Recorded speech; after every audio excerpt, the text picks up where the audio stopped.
Hello, everyone. My name is Brian Chung. I'm a clinical geneticist working in Hong Kong. I'm also the Chief Medical and Scientific Officer of the Hong Kong Genome Institute and the President of Asia Pacific Society of Human Genetics. It gives me a lot of great pleasure to introduce you to this Hong Kong GI-APSHG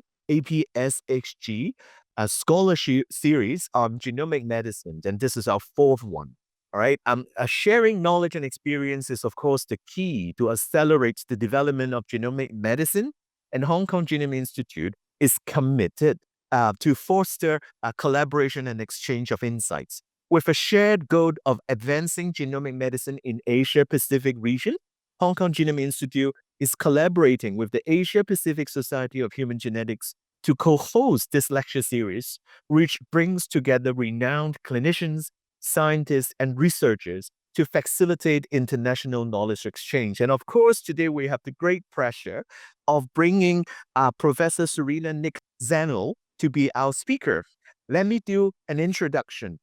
Professor Nick Zanel is Professor of Genomic Medicine and Bioinformatics and the National Institute of Health and Care Research, NIHR Research Professor at the University of Cambridge. She's also the honorary consultant in clinical genetics. She's an expert in whole cancer genomics. Her team actually combines computational and experimental approaches to explore patterns of mutagenesis or mutation signatures in human cancers. Their team also focus on experimental validation of mutational signatures to understand the sources of mutagenesis. She utilizes machine learning approach to create clinical algorithms from both mutational signatures and experiments in cell-based system to inform treatment decisions for patients with cancer. Professor Nick Zanel also has received numerous awards, including Wellcome Trust Intermediate Clinical Fellowship, the William Bates Hardy Prize, the CR UK Future Leaders Prize, the Dr. Joseph Steiner Cancer Research Award, the Phelps Foundation Medal, and the Royal Society for Francis Crick Medal. Most recently, she received the European Society of Medical Oncology, ASMO, Award for Translational Research. Today, her lecture title is Mutational Signature Analysis in Cancer Whole Genome. Serena, please.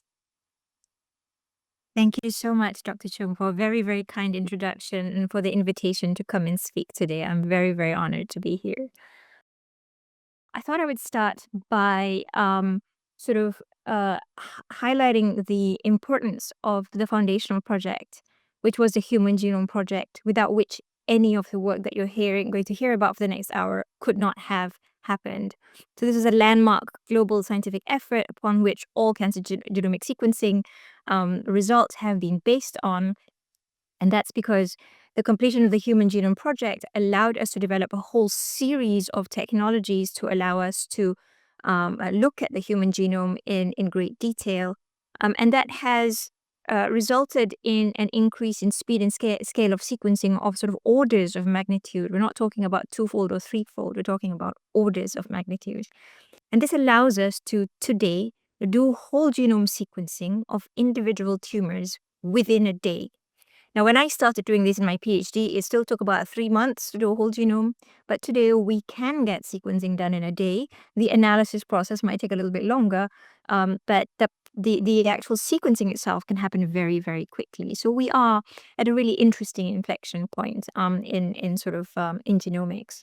Now, this is an outdated slide because I am really interested to see a new version of this slide. This was in 2019. And this was the sort of increase in the number of national genomic projects that had been registered at that point. And I know Hong Kong has one as well. And I know that this slide really needs to be updated, but it has led the advances in genomics in both rare diseases and cancer has led to a sort of a plethora of national genomic endeavors. What I want to focus on today is the endeavors in cancer. And we know that as a cell turns from a normal cell to a cancer cell, there are numerous genomic changes, which has been known about for decades. And that is that you might have changes in whole chromosomes, the number of chromosomes, the shape of chromosomes. And this has been well described for many, many decades. But at a much higher resolution afforded by whole genome sequencing, we can now see that there are mutations happening everywhere in the genome, not just at a chromosomal scale, but also at a base pair resolution. So that allows us to see all types of mutations. So we see here the sort of chromosome copy number changes. That's well known. Those are copy number aberrations. But we now know that we can see everything else: substitutions, insertions, and deletions, and rearrangements. All the mutation classes become appreciable because of whole genome sequencing. Now, for many decades, we were focused on driver mutations, and they are still terribly important. And these are the handful of mutations that are believed to drive carcinogenesis, and these become targets for therapeutic intervention. So here on the slide are a couple of examples of some of those driver mutations that have become drug targets. But beyond what hits genes, and remember, the genes are only 1.5 to 2% of the genome. For the rest of the genome, there are other mutations that we call passenger mutations, which was for the longest time believed to just be mutational noise, just mutational detritus, not really very useful information, hence the term passenger mutations. But during my PhD, we argued that actually if you look at what's in the bin, in the detritus, you might actually learn quite a lot about what's happened to the cancer, what's been driving carcinogenesis in the tumor, what are the exposures that the tumor has had. And so indeed, if you forage around people's bins, you actually can learn a lot about their lifestyles, for example, right? Who's been drinking too much, who's been eating too many pizzas, that sort of thing. So you can learn quite a lot from it. So here was the sort of the premise. The premise was that from a fertilized egg all the way to the point of diagnosis of a cancer, and this is, let's say, a sort of a phylogenetic tree of a cancer, we have many passenger mutations. Some of the mutations may be perfectly normal, just errors of replication that occur as a result of cells dividing, or decay from DNA sitting in oxygen and water, because oxygen and water are some of the most mutagenic elements in the human body. But there are some insults that we expose our DNA to as well, and that comes from the environment. It could be tobacco, ultraviolet radiation. It could be ursolithic acid, things in sort of herbal remedies. We could have intrinsic abnormalities, abnormalities within the cells, because normally we have DNA repair pathways that are fixing damage. But if those DNA repair pathways go awry, or we are born with abnormalities in them, then you might accumulate more mutations. So these are all sort of mutational processes that are marking the genome with those passenger mutations. There could also be mutagenic processes we don't understand. So each one of these processes leaves a characteristic imprint that we call a signature on the genome. When you sequence a cancer, what you get is a final portrait. It's a composite of all those signatures added together, and it's a function of the size of those arrows. And so when you look at this, it might look like a big mess of mutations, but in fact, they are informative of the processes that have occurred previously. So I want to show you some examples of signatures. There's now 150 of them, and I won't be able to show you all of it. I just want to communicate what they look like. So this is an example of a signature of substitution, so single base changes. And there are 6 main classes, because a C to A is the same thing as a G to T, a C to G is the same thing as a G to C, etc. So if we look at one of these classes, which is the C to Ts, you can see that there's tall bars here. And if we take the C to T, we have many, many different channels. And that's because we also take into account the neighbors. So for every C to T mutation, I take into account 5' base and 3' base. 5' base is ACGT, 3' is ACGT, 4x4 is 16. 16 multiplied by 6 gives you 96 channels. So the signature is the whole 96 channel pattern, and this particular signature, the tall bars being at CPGs, the 5' base doesn't matter, that's why it's an N. The C underlined is the mutated base, and the G is downstream. This is deamination of methylcytosine. This is a signature that's happening in all our normal cells, and it's happening right now to you as you sit here listening to me speak. There are other deamination processes that are happening in your cells just normally, and that can be accelerated by enzymes like ApoBegs. And what I really want you to take away is if you look at these patterns, they look really quite different to each other. And you don't need a lot of bioinformatic processing. You just need to look at that information and you can see that they are very different. And I hope you can see that they're very different to these signatures, which come from environmental exposure. So this one top here is ultraviolet radiation. You find that in skin cancers.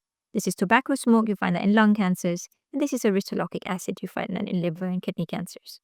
So all I've done is show you 6 substitution signatures. There's about 150 signatures today. I won't be able to show you all of them. I will say that the field is growing, but it is still young. So this field is only about 10 to 15 years old. And there are a lot of people working in this space, largely from an abstract or analytical perspective. But we have also been doing work on trying to show that experimentally these are real. These are not simply mathematical extractions. They are actually something that you can reproduce in an experimental system. And so we and many other people have worked on cellular models. It could be human yeast, DT40, MEFs, and in vivo models as well. My team have personally worked on human cellular models, and we have either treated cells with environmental agents or done knockouts of different genes to show that you can regenerate and reproduce the signatures that we were finding in cancers. And in the interest of time, I'm just going to say that this work has all been done and all been published already. So this is a landmark paper in Cell 2019 where we did a whole series of environmental mutagens and have produced all of these reference signatures, which are all available at a website, which I'll tell you about shortly. And this is another paper in Nature Cancer 2021 where we knocked out different DNA repair genes, again documenting and showing all the different signatures that come out of knocking out different genes. And this is the website where you will be able to find all of this data. Everything is open and downloadable. You can download the data directly. You can even, where it says analyze here, you can even upload your data and perform analyses using the same tools that we use so that you can see the signatures that are in your cohort. So all that is there. There is a help desk line there if you have any problems, and our team is very happy to help you. So that's just to say that we have done experimental work. I don't want to go into it too much. I will say that there is this piece. This paper is coming out tomorrow. It is where we use as an example of where we have knocked out very systematically the different genes involved in mismatch repair deficiency, as well as knocked in mutations of polymerase epsilon and pol D1. And we've even done doubles of polymerase and mismatch repair mutants. And the reason we kind of explored this was because there was, these are genetic abnormalities that are believed to incur sensitivity to immunotherapies, but we were having some difficulty using the mutational signatures effectively. And people in the community, in the scientific community, I'm sure you're aware, have also struggled to identify the patients who are truly mismatch repair deficient or polymerase deficient from the ones that are not. And today, as you know, people use something called tumor mutational burden or TMB, and TMB is very non-specific. So we were trying to understand how to use signatures relative to TMB, and in the process, we've actually created a new system for looking at indel signatures. So I won't go into too much detail for the papers coming out tomorrow, but there is a new system that allows us to see much more granularity, and in fact, there is a lot of individuality of each signature. So beyond just the number of mutations, if you look at the signatures, you can distinguish mismatch repair deficiency that is caused by MLH1 versus PMS2 versus POL-E or POL-D, and the combined as well. So there's much more granularity. Currently, the treatments are still, immunotherapies, but perhaps as we understand the biology better, we'll be able to stratify and type patients more effectively for the right treatments as we go forward. And that was me just trying to communicate that there is experimental work. There's always ongoing work to try to improve the use of mutational signatures for patients. So that's coming up tomorrow. What I also like to highlight is that whole genome sequencing data allows you, it's like Google Earth. You can look at DNA down to individual molecule level and understand something about the mechanism of how mutations arise. So this is me just sort of showing you that, if you took somebody's cancer, so this cancer's got 2,500, nearly 3,000 mutations, and you lay down all the chromosomes 1 to X, head to tail like this, and you numbered every single mutation on the reference genome. And then you counted the distance from one mutation to the one immediately preceding it in the reference genome. Then you get something called an intermutation distance. So the intermutation distance between these mutations are 1 million. This is just under 1 million. This is just over 1 million. Because if you have roughly 3 million mutations and your human genome is 3,000 million base pairs apart, then you're going to have a mutation roughly every million bases apart. And so that's why if you plot every single intermutation distance here, you get a cloud up here at 1 million bases. You do get the odd dot down here, but maybe not so many of them. Now, we asked the question whether there were sites in the genome where the distances were very short, which means that the mutations are clustered, they're close to each other. So it's sort of a localized hypermutation. And in fact, that is exactly what we saw. So this is a patient who's 32 years old. She's a BRCA1 mutation carrier, and she's got this cluster of mutations down here. You can see that the intermutation distances are like sometimes 5, 10, 15, 20 base pairs only. And notice that they're all red. They're all C to T mutations. So this is a cluster of mutations. They're all actually happening on chromosome 6 in this woman. She's got another little strip here. Can you see it? That's also happening, but that's on a different chromosome. And down here, the mutations at 1 means that it's only one base pair next to the next mutation, which means it's immediately next door. So just looking at this, which is a very noddy way of looking at mutation data, you can actually get a sense of the biology that's happening in the cancer, right? So now we're going to do the Google Earth thing, and we're going to focus in on this region and look at it in increasing resolution. So this is chromosome 6. So here's chromosome 6 in the patient. The P arm is here, the Q arm is there. This is the substitutions, and those are the localized hypermutation that we call categes on chromosome 6. Now, you can layer on any other class of mutation, and here we've layered on rearrangements, which is breaks in the sugar phosphate backbone. So that's a completely different type of mutation. And what you're seeing here is clustering of rearrangements with substitutions, which is a weird phenomenon. So we're going to look at this, and we're going to look at it in high resolution. So that's chromosome 6 in the same patient. We're going to zoom in, and we're going to zoom in some more, 100-fold down, 100-fold down, and 100-fold down again. You're now looking at individual DNA molecules on chromosome 6. A yellow bar or a blue bar is an individual DNA molecule, and the red bits are mutations. And what you're seeing is that when there is a molecule with the mutations, all the mutations are on that same molecule. They all in cis with each other, and that happens recurrently. So, and there is one here on the blue read as well. So these mutations are all happening in the same DNA molecule. And this phenomenon, because we had a person who was working on something called APOBEC family of enzymes, helped us to understand what this was about. Because when you look at this in great detail, you'll find that all the mutations are happening downstream of a T. There's always a T next door to the mutated base. The mutated base is always a C, or it's a cytosine. It was always a C to T, a red C to T change, and that C was always downstream of a T thymine. So what was the mechanism? Well, we figured out that this was what was happening. Localized hypermutation could happen on both strands, but that's not what we're seeing. We're always seeing it happen on the same strand in cis, and it's always downstream of a T thymine like this. And this is believed to be the activity of a family of enzymes called APOBECs. APOBECs evolved to fight off viruses, and most of the time our DNA is double-stranded. It's always nicely tightly coiled. It's only ever single-stranded for replication or transcription. Both are highly controlled, but sometimes when your cells are going awry, when there is replication stress, when there is cell cycle dysregulation, then you might have spools of single-stranded DNA, which the APOBEC family of enzymes have evolved to recognize as foreign. And so it deaminates it, it mutates it from cytosine to uracil. And that's what we believe we're seeing in the cancers. So that's cytosine, and it can deaminate to uracil. If it's single-stranded by APOBEX, now usually you have something called the base excision repair pathway that comes along and excises the uracil, and with the help of APE1 and pol beta and XRCC1, it restores things back to normal. And I don't have enough time to go into it, but this is not just work from us, this is work from many people in the community now to show that these signatures of APOBEX are happening throughout the genome, and the mechanisms that are driving them is being widely investigated by lots and lots of people.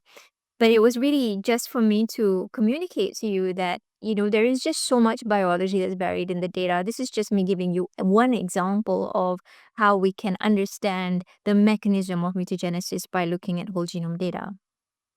The other point I wanted to make about whole genome sequencing is that it is digital, about next generation sequencing data. It is digital. The numbers really mean something. The sort of the variant allele fractions, the number of reads carrying a mutation. Because here is an example of a location that if it were in the germline, and you had a heterozygous mutation you've inherited from your parents, then it will be present in roughly 50% of reads. Then that's why the deeper you sequence, the more robust the probability calculations are, right? So a heterozygous mutation in the germline would be roughly present at 50% of reads. But that is not the same in a cancer. Because when you take a cancer specimen from a patient, you are almost always going to capture some normal cells. Stroma, fat, lymphocytes. You can microdissect all you like, you will still capture some normal cells, but we can make an educated calculation of what that normal cell population is. So the tumor cell population, let's say this is 30%, the tumor cell population is now only 70% of total. So a heterozygous mutation on a diploid chromosome in a tumor is not going to be 50%, it's going to be 35% because it's present on a smaller fraction of the total. It's still a heterozygous mutation. These are both heterozygous mutations, they're just in a slightly different population. But this is the sort of information we can use to our advantage, because if I know that 35% should be the fraction of reads reporting any heterozygous mutation on a diploid chromosome, then I should be seeing a cloud of mutations here. So this is fraction of reads reporting the variant allele, and this is total number of sequencing depth. This was an experiment that we did in 2012. It was just to show that we could draw up a phylogenetic tree. So we sequence to high depth, but this happens even when you sequence to lower depth, okay?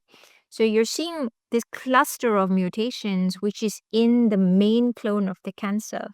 But you can see subpopulations down here, and these subpopulations are characteristic of heterozygous mutations arising in subclonal populations within the tumor.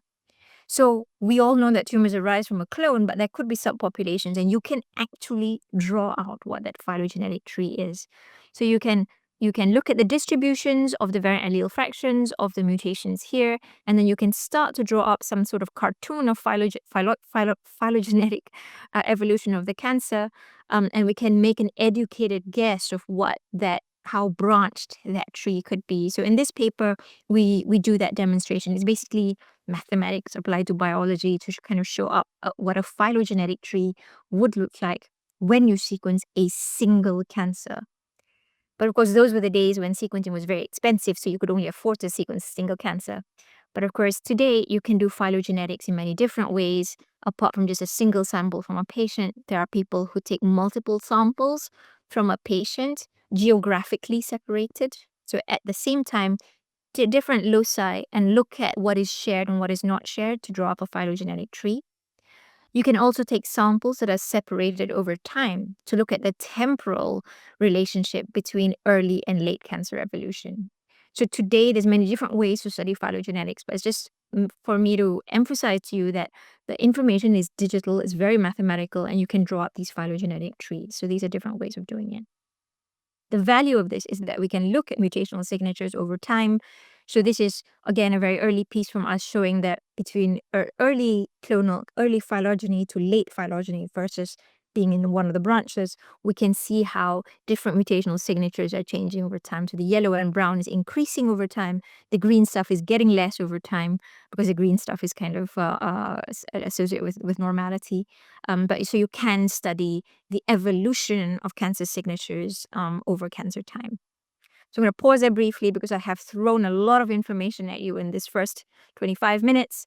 That whole genome sequencing has enormous power per individual. And when you add all those individuals together, you can really get some beautiful biological insights. We get this idea of mutation patterns or mutational signatures in cancer. We can do the experiments to show that this isn't just mathematical hocus pocus, it's actually true. And then we can look at how mutations arise, the mechanisms of mutagenesis, and explore cancer evolution and phylogenetic trees. And so I've sort of thrown a lot of biology at you, and these were my papers as I came out of my PhD. I'm from Malaysia originally. My mom, she just wanted me to be a hospital consultant in the NHS, and she couldn't understand why I was doing a PhD.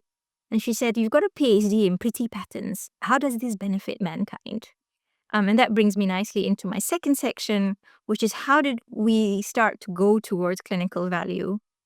So, what I'm going to show you now are whole genome sequences from patients in the National Health Service. So this is a patient who has, I'm going to orientate you. I'm going to show you her whole genome data.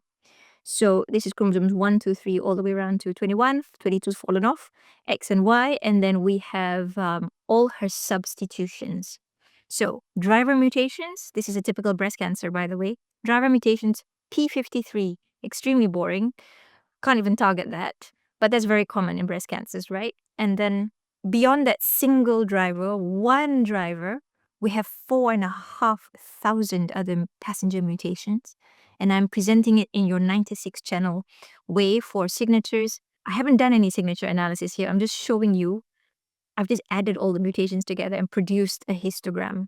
Now, without bioinformatic knowledge, you can look at this image and you can see Appleback. I can see Appleback. And I can see BRCA-ness here because I've been doing this for a decade. Okay, so there's already a couple of signatures I can see there, but I can see BRCA-ness. Now, it turns out if you go inwards, this is insertions and deletions. She has got an inherited BRCA1 mutation and she has lost the other allele. Now, if you look at her indels, you plot it in this way, you can see that she's got this deep red bar, which is deletions that have microhomology at the junction. A classic signature of BRCA-ness that was shown by others, by Maria Jason in MSKCC. Then we have copy number. So that's a chromosomal copy number changes. And what you're seeing is green is gain and pink is losses. And there's lots of losses throughout the genome. Those losses are the basis of these genomic scars that is in the myriad score. And then we have structural variation or tandem duplications. In this case, she's got 300 breaks in the sugar phosphate backbone that reinsert themselves and form a tandem duplication. But note how it's happening throughout the genome. So again, this is another signature. So we've got substitution signatures, indel signatures, copy number signatures, structural variation signatures. All are signatures of the BRCA1 deficiency. So if I show you this woman and I say to you, when I first finished doing these first set of whole genomes, it was 21 cases, everyone said it's going to be impossible for us to make sense out of it because every tumor is different. There is not a single tumor that is the same. Nobody shares the same mutations, and it's just too complicated to make any sense. And what I'd like you to take away today is that you can do holistic cancer genome profiling, and it can make sense, but you have to take the whole holistic approach, not just individual mutations. So I'm going to show that to you. Here's our patient with our inherited BRCA1 mutation. Here are two other ER-positive breast cancers. The one in the middle has done well. The one on the right's got HER2-positive breast cancer. Those are the patients that get trastuzumab. I think you can see that there are some very striking differences. This one has hardly any mutations. This one's got a lot of structural variation, hundreds, but they're very focal. She's got focal signatures of structural variations, whereas she has got dispersed signatures of structural variation. Okay, just bear that in mind. Look at these two other women. They are not related to the woman on the left at all.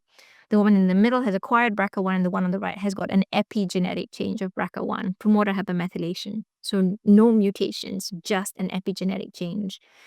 But by taking this holistic genome approach, I think you'd agree they look completely different to the previous 2 patients, but they look very similar to each other.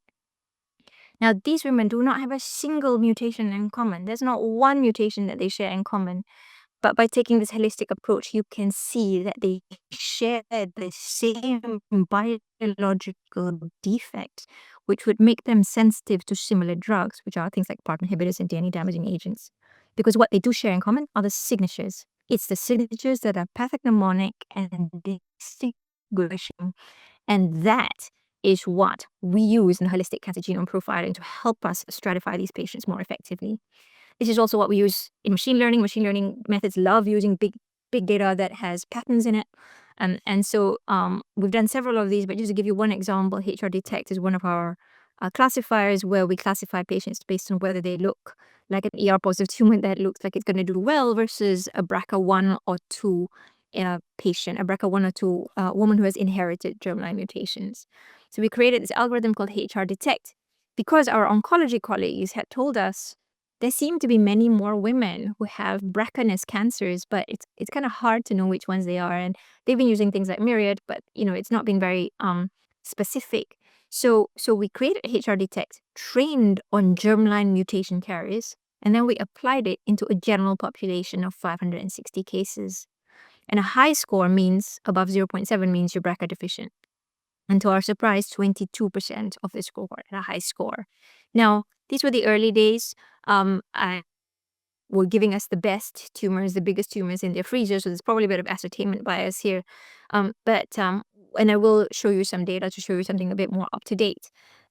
It's still a much bigger proportion than we expected, right? We expected 1%, 2% maybe germline mutation carriers of all breast cancers, but it's not 1 or 2% or even 5%, it's 22%.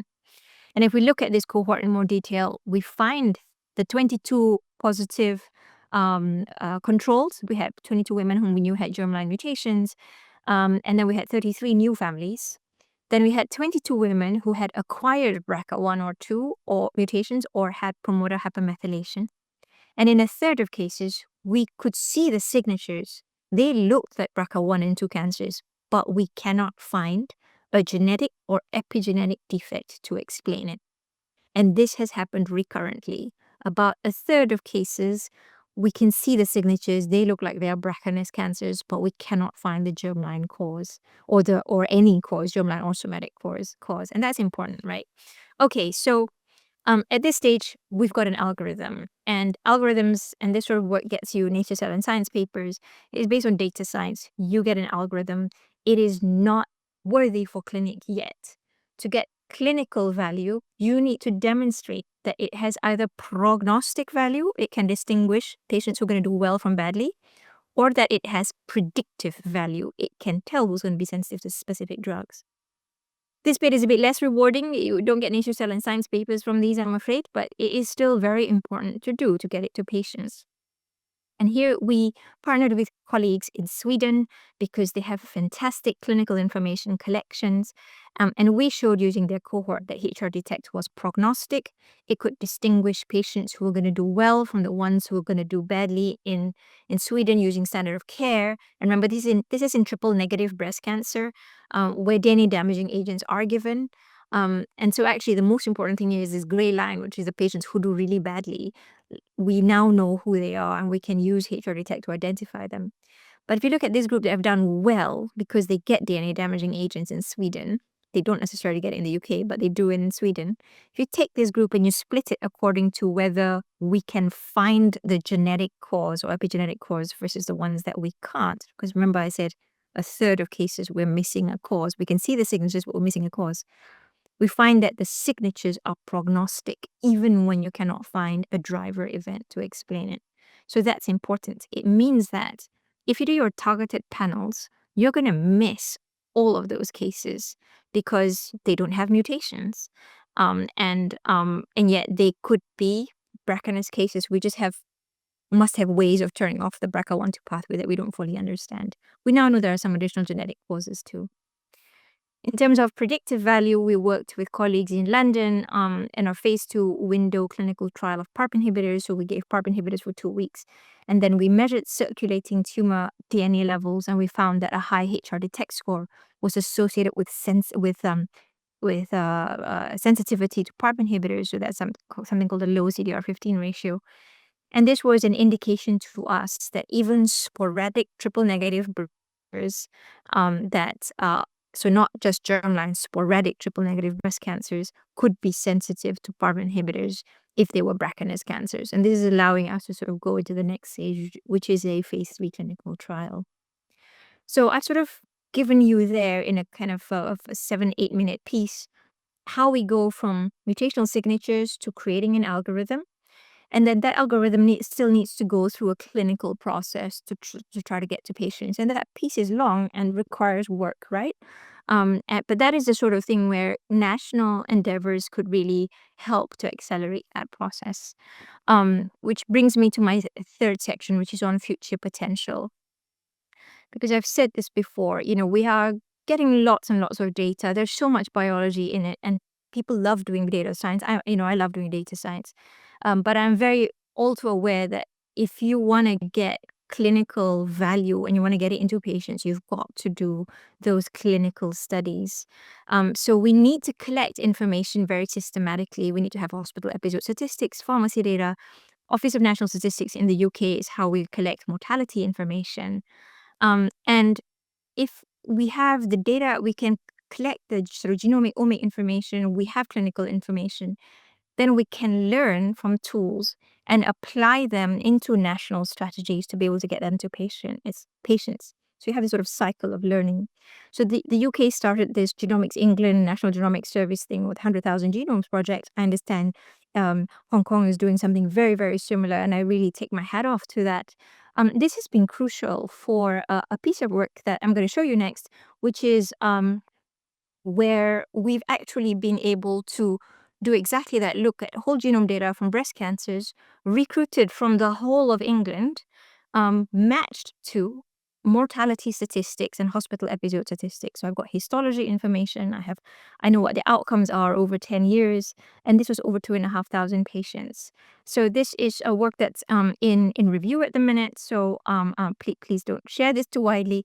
So I won't show you all the data, but I do want to sort of communicate 1 or 2 points, which is, so this is the whole cohort. This is all the ER positive tumors on the right, ER negative on the left.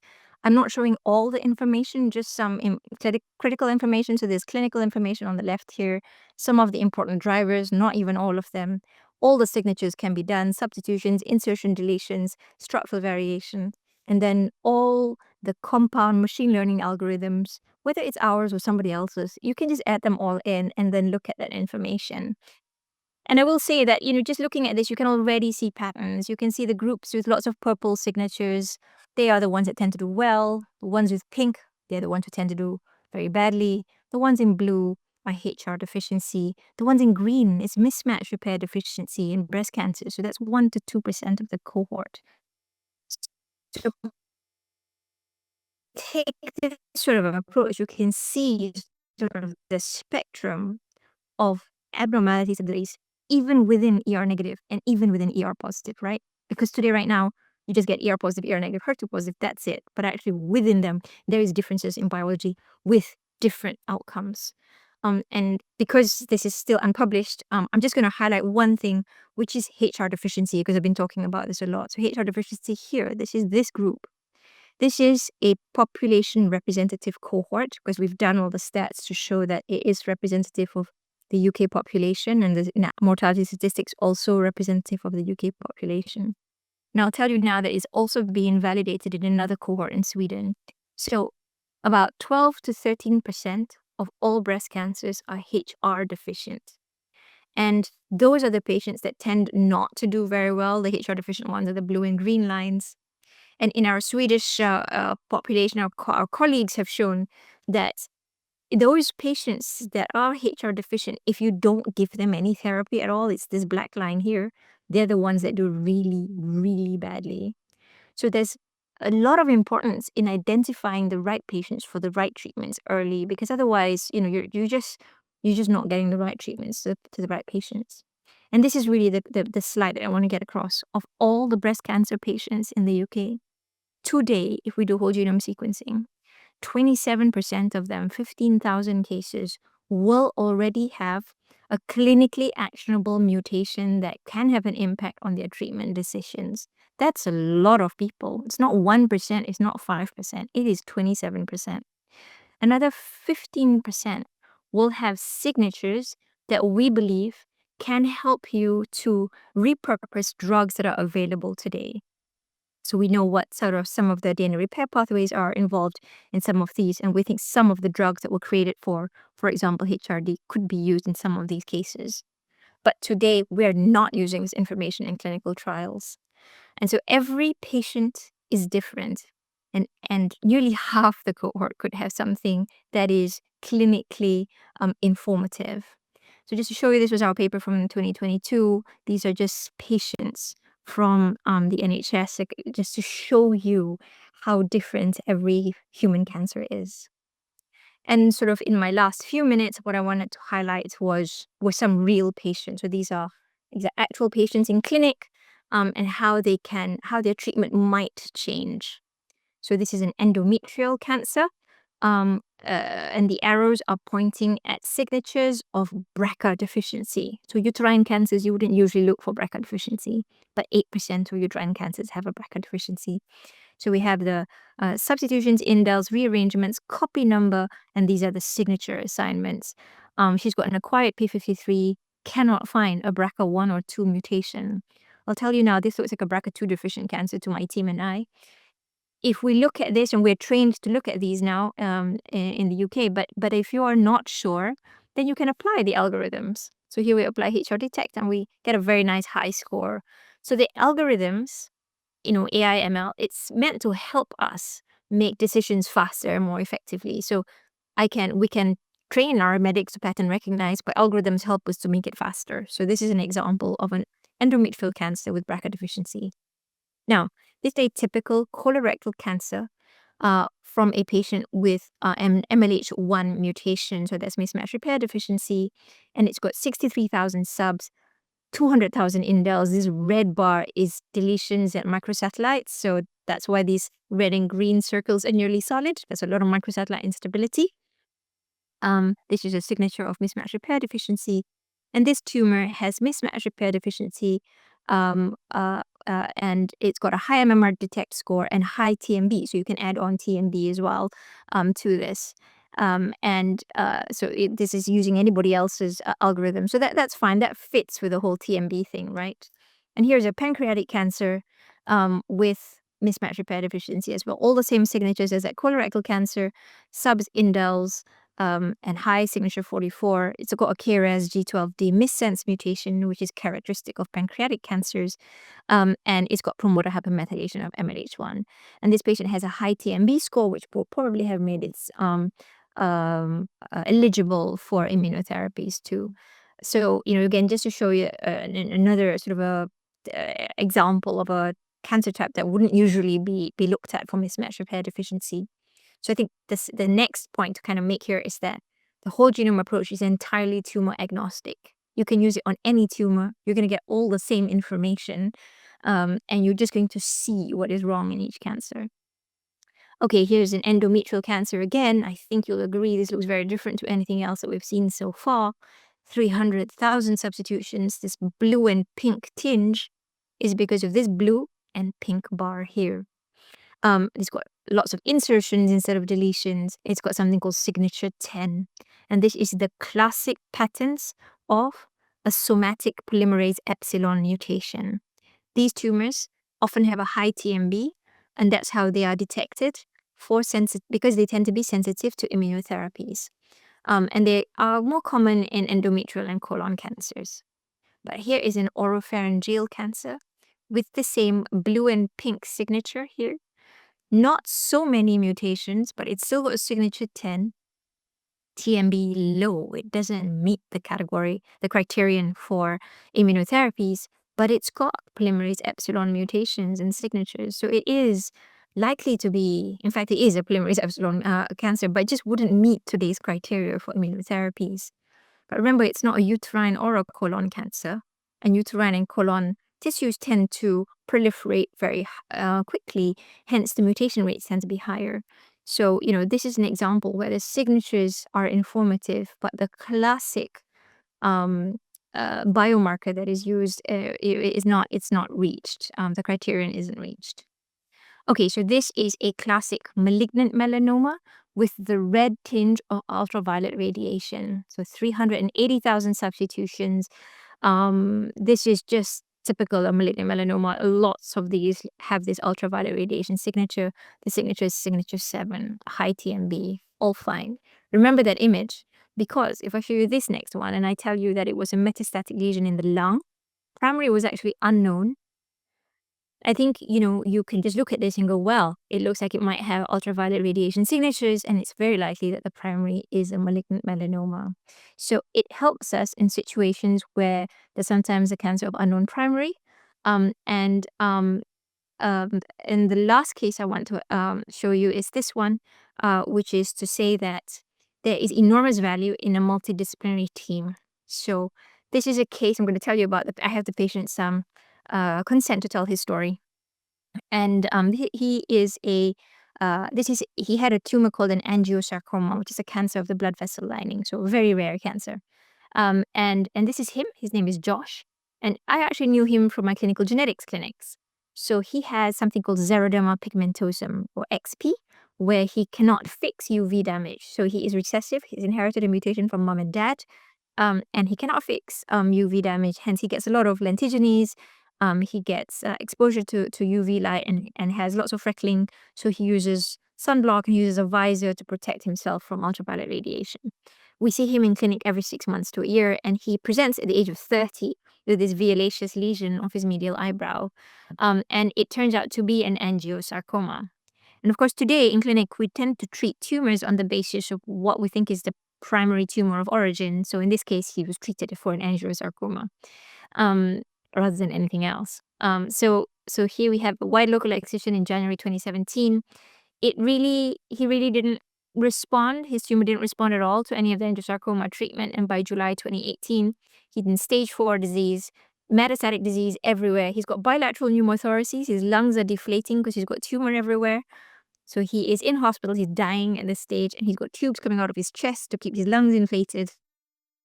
So just show you again his whole genome report, whole genome thing. And we were discussing this with the oncologist, pathologist, dermatologist. I mean, all of us were in the room. And we said, well, this looks like a classic, ultraviolet damaged tumor, but that's what you would expect because he is an XP patient. XP patients cannot fix UV damage, so you expect to see a lot of UV. So that's that there. What is actually killing this man is this signature, the blue and the pink peaks that you saw earlier. And this is polymerase epsilon. Now, it is present in a smaller amount because in that major clone, and remember earlier I talked about phylogenetic trees, in that major clone is a subclone that has gone out and has metastasized, and that's what's killing the patient. But that was useful for us to find because this mutation would suggest that his tumor would be sensitive to immunotherapies. Now, here were his scans pre-treatment. I make this sound like it was easy. It was not. This is 2017, 2018, when immunotherapies hadn't even been approved for use in the UK. So we struggled to get him the treatment, but he did get the treatment. And within 3 cycles of pembrolizumab, there was a significant reduction in the volume of disease. And by 7 cycles, he walked home. And he is still alive today. So this is an example. It is a nice anecdotal example. There are now many others beyond this. I brought this case largely to demonstrate the value of thinking in a holistic way, not just the signatures. And although I'm a big fan of the signatures, what I believe in is reading the entire genome, the germline, the drivers, the signatures, all of it, the copy number aberrations, and thinking about it like we think about patients in a holistic way, instead of thinking about single mutations in a cancer to determine treatment. And with that, I'm going to end. I hope that I've communicated sort of the big data opportunities to develop algorithms from data for patient stratification, but also the importance of taking it all the way through to clinic, through clinical studies, if you have national endeavors like you're starting to build in Hong Kong, this might be a really good way of trying to get results fast. We can use the totality of the information to inform clinical management, and I think developing that right infrastructure is really critical to future-proof your health and innovation systems. But it sounds like Hong Kong is doing a fantastic job of that. So I'm going to end by emphasizing the value of the sort of the giants of chemistry and biology who initiated many of these large projects and then shared their data. A lot of our work is based on data that is in the public domain. I'd like to thank the patients' families and all the clinicians that have contributed samples, my very, very dear collaborators all over the world, some very generous funders, and my slightly crazy team that hail from all over the world in Cambridge. Thank you very much, and I'm happy to take any questions. Thanks a lot, Prof. This is a great lecture, very inspiring. You truly demonstrate this word that we have learned for so long, completely holistic care. And this is really a holistic approach, combining genomics, data science, machine learning, and of course, building an infrastructure within the healthcare system to deliver the best possible care to our patients. I would like to take the privilege as the chairman to ask you a few questions, and I really love to hear your insights and your advice about um, building the infrastructure.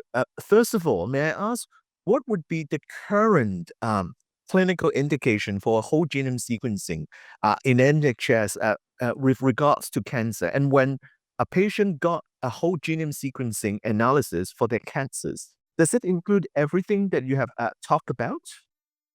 Okay, so in the NHS today, the clinical indications that are now supported by the NHS are pediatric cancers, AML, sarcomas of um, any type of metastatic cancer, and then there's some pilot work going on for ovarian cancers and triple-negative breast cancers. Now, do I think those are the best? I don't know that that is necessarily the case. I think there were some people who were driving the agenda for some of those tumor types, so I'm not sure that's necessarily the best places to start. But because I think one could argue that some pediatric cancers you could probably deal with transcriptomes and targeted panels. But I think there are some cancer types that lend itself to whole genome sequencing more than others. Do we get all of it? Was the second part to your question.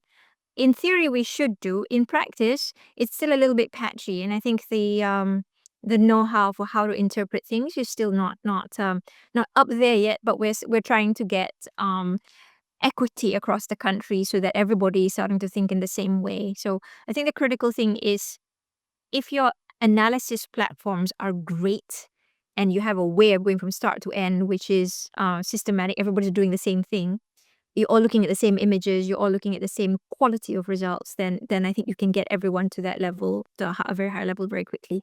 Hmm. But actually, from your very insightful demonstration, we need genome sequencing for all patients with cancers. So, breast cancers today, I would argue, should all be receiving whole genome sequencing. I mean, if 27% would today change their treatment decisions, another 15% could be going to translational studies. Absolutely, we should be doing whole genomes on breast cancers.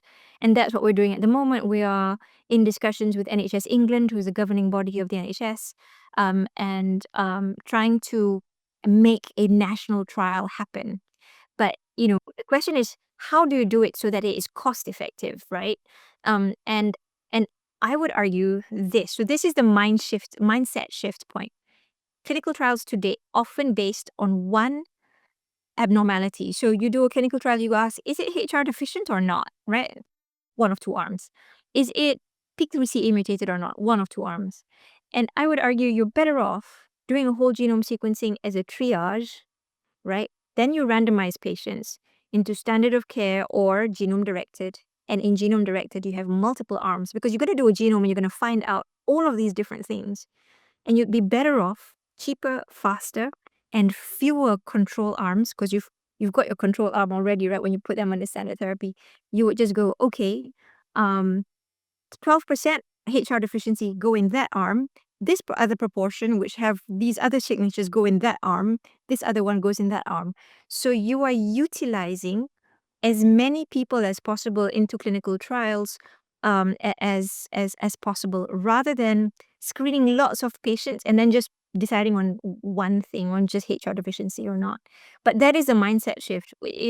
Actually, it's no different to a platform trial, but it's not the way people do trials right now. So, we're kind of working with our regulatory bodies and NHS England to try to change that. And it is shifting. So, watch this space. I'm kind of hopeful that it will happen. But I raise it because, I think sometimes in Asia people can move a little bit more quickly almost, because we're trying to change a system for 60 million people here. It's a little bit harder. And you've got a very directed piece, so you might be able to make it happen faster. Thank you very much. Perhaps just one more practical questions. Can you give us some advice about the samples of choice? Because a lot of the time, because of all the constraints, in the Hong Kong Genome Institute, we're only getting the paraffin fixed cancer tissues to do a genome sequencing, and this is not the best tissues, as you can imagine. Do you have any bioinformatics way to make it work better? Okay, so we've recently published on this. There's a paper that came out very recently, and actually we have more modifications now on doing whole genome sequencing on FFPE material. Because that's what we have in all our district hospitals, right? Not everybody is a university tertiary center. So when you do whole genome sequencing on FFPE, as long as you're normal, so this was in many different solid tumors, as long as your normal is blood. If your normal is FFPE, your failure rate's a bit higher. But if your normal is still blood, FFPE material can produce whole genome reports. And actually, you can capture all the clinically actionable information.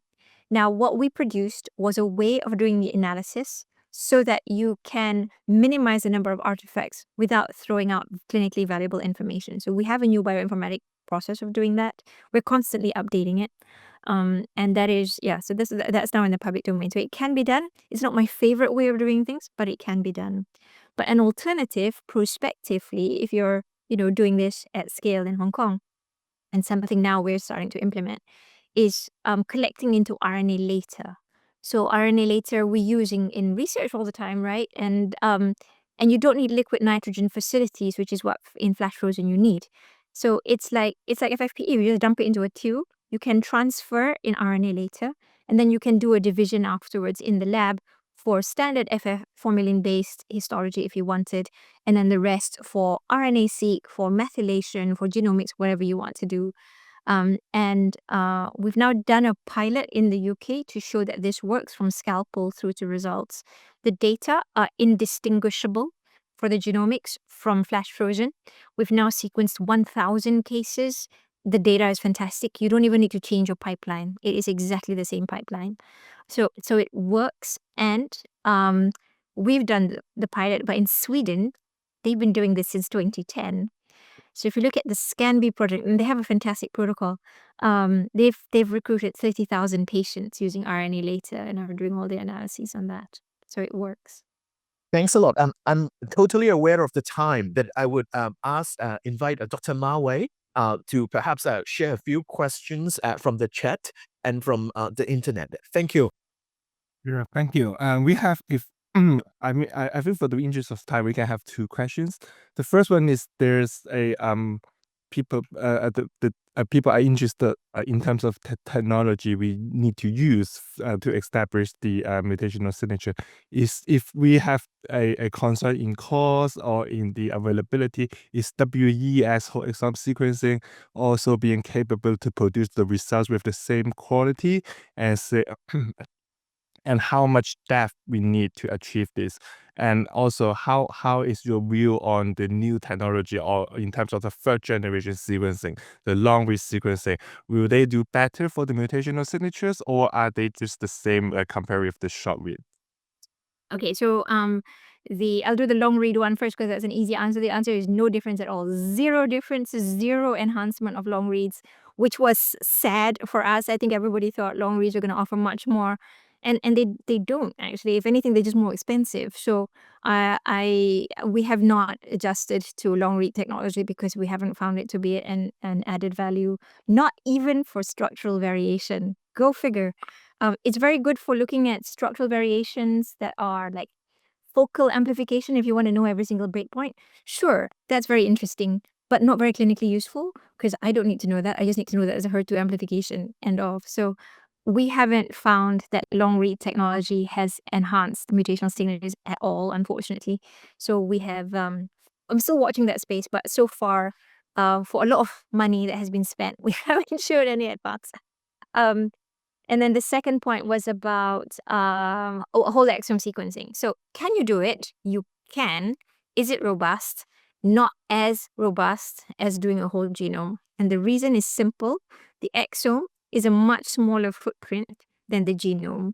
It is, depending on your exome bait strategy, right? But if you think that the genes in the human genome was only 2% of the whole genome, now you know how many orders of magnitude out we are. We're like 2 orders of magnitude out for power. So can you do it? You can. It's mathematics. So if you say, I have 5 signatures and here's my exome data, find me the 5 signatures, it will find it for you. Whether it's robust and correct is another matter. Whereas if you do a genome, it'll give you much stronger, because you're much more powered to find the signatures correctly. Plus, you have all the other mutation types. So with exomes, you have just 2% of the substitutions, and then you have a very tiny amount of indels, and you have no structural variation. Whereas with the genomes, as you saw with HR deficiency, you will have subs, indels, rearrangements, copy number all together. You'll be very sure that something is definitely HR deficient or not, which is just something you cannot get from the exomes. But you can do it. I would say you can't do it. You can. It's just not as clean and not as correct, which if you were going to do a clinical trial would be a bit of a shame, right? Because the most important thing in clinical trials, and the reason why many trials fail, is stratification. If your stratification is incorrect, your result's not going to be any good.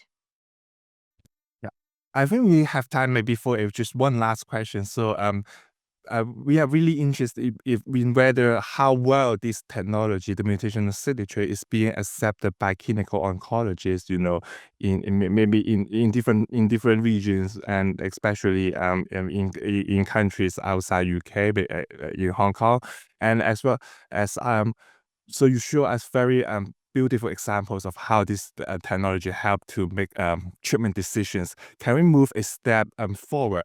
Can mutational signatures be able to predict, say, for example, which patients are more likely to have recurrent disease or will fail to the treatment? Say, for example, any additional signatures that can predict relapse after treatment of immunotherapy. Mm-hmm. So, this is a really great question. And yeah, I mean, it's already being used in the NHS. I'm not sure it's being used in the NHS brilliantly. I think in the NHS, they do a signature analysis and then they sort of leave it for somebody to hopefully think about how to use it. It is being adopted by various groups in the US already. We're definitely not the only ones doing this. A lot of other people are doing it already, and in Europe as well. So in terms of take up across the world, Australia as well, they're sort of using quite a bit of this already. Just remind me what the second part of that question was. Oh yes, predicting things like resistance, so I think this is a great question. I think it's using the holistic piece, which is not just the signatures. It is the drivers, the subclonal information, because what's arising subclonally. What are the signatures that are enriched in the subclones, and then also having the samples where you have metastatic lesions as well as primary lesions, because we are only 10 years in, so much of the data is focused on primary tumors only or metastatic tumors only, which isn't very helpful, because when I look at a metastatic cancer tumor, I'm there going, I can't tell. I can see all the mutations, but I haven't got a primary to compare it to. Whereas if I had the primary and the met, I can say what has changed between those two lesions. So these are all great questions. I don't think we've done all the studies, or community has not done all the studies to fully be able to answer those questions. I think there is going to be value in it. Now, while I have focused on mutations, we of course do a lot of the transcriptomes and metaglomes as well. And I don't underestimate the importance of looking at the interaction with the immune system. And so I think if we really wanted to get value, we would ensure that we collected information in a systematic way, collect all the treatment and outcome information, but also try to do some of the spatial awareness and spatial understanding of the immune system as well, so that we can really fully understand all the interactions. Thank you very much. I know that we still have a lot of questions, but it remains to be another lecture, perhaps when we invite Serena back for our other lectures. Thank you very much. This has been a great talk and we learned a lot. Thank you everyone for your attention. Look forward to see you again in our next lecture. Thank you. Mm. Thanks a lot, Serena. This is a great talk. We learned a lot. We will surely consult you later for our work and perhaps chance to learn from you again. No problem at all. It's a real pleasure. Speak to you soon. Cheers. Bye. Thank you.